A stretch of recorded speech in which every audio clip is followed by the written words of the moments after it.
Mga buhat Kapitulo 25. Tulo ka adlaw sukad sa pag-abot ni Festo sa lalawigan sa Cesarea miadto siya sa Jerusalem. Didto ang mga kadagkuan sa mga pari ug ang mga namunuan sa mga Hudiyo mipasaka sa ilang sumbong batok kang Pablo. Gihangyo nila si Festo. Paanhia si Pablo sa Jerusalem. Gihimo nila kini aron ilang hatagan si Pablo ug aron ilang atangan si Pablo og patyon sa dalan. Apan si Festo mitubag, si Pablo gibilanggo dito sa Cesarea ug sa dili madugay ako mismo mobalik didto. Busa, paubana kanako sa Cesarea ang inyong mga pangulo ug pasakay siyag sumbong kung ugaling may nabuhat siyang kalampasan. Nagpabilin si Festo uban kanila og laing 8 ug 10 kad adlaw. Ug unya miadto siya sa Cesarea. Sa pagkasunod adlaw misugo siya nga paatubangon kaniya si Pablo dito sa hukmanan. Sa pag-abot ni Pablo, ang mga Hudiyo nga gikan sa Jerusalem mialirong kaniya ug nagpasakag bugat nga mga sumbong batok kaniya nga wala gayud nila kapamatud-i. Apan si Pablo nanalipod sa iyang kaugalingon sa pag-ingon. Wala ako makalapas sa balaod sa mga Hudiyo o sa templo o sa emperador sa Roma. Apan si Festo buot magpahimuot sa mga Hudiyo busa gipangutanan niya si Pablo, gusto ka bang moadto sa Jerusalem aron adto ka didto nako husaya? Si Pablo miingon, ania ako nagbarog atubangan sa hukmanan sa emperador diin ako angay nga husayon. Sumala sa imong nahibaluan pag-ayo, wala ako'y nabuhat nga kalapasan batok sa mga Hudiyo. Kung nakalapas ako sa balaod og nakabuhat og bisan unsa nga angay akong silutan sa kamatayon, dili ako mohangyo nga pasayloon aron makaligay sa kamatayon. Apan kung walay kamatuoran, ang mga sumbong nga ilang gipasaka batok kanako, walay bisan kinsa nga makatugyan kanako ngadto kanila. Naghangyo ako nga isang-at ngadto sa emperador ang akong kaso. Unya human makigsulti si Festo sa iyang mga magtatambag, miingon siya kang Pablo. Kay mauman kaha nay imong gusto, adto ka sa emperador.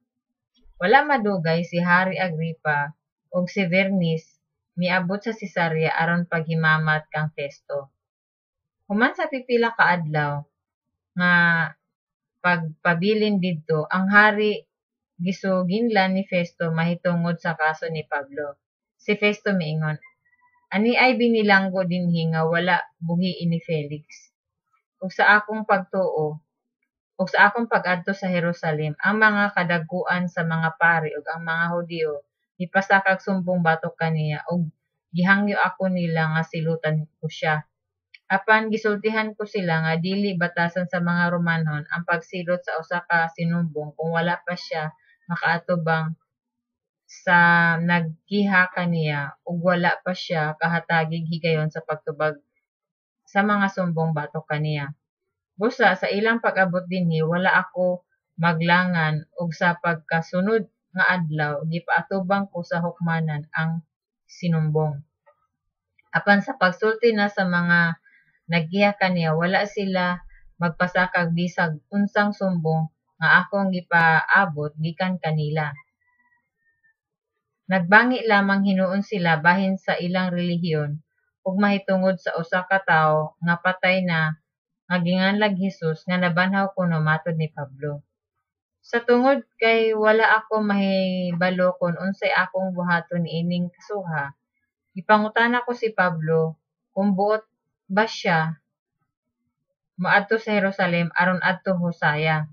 Apan mihangyo si Pablo nga ipadayon lang ang pagbilanggo kaniya og nga ang emperador maoy pahukmon sa iyang kaso. Busa, nagsugo ako nga prisuhon lang gihapon siya hangtod ipadala ko siya ngadto sa emperador.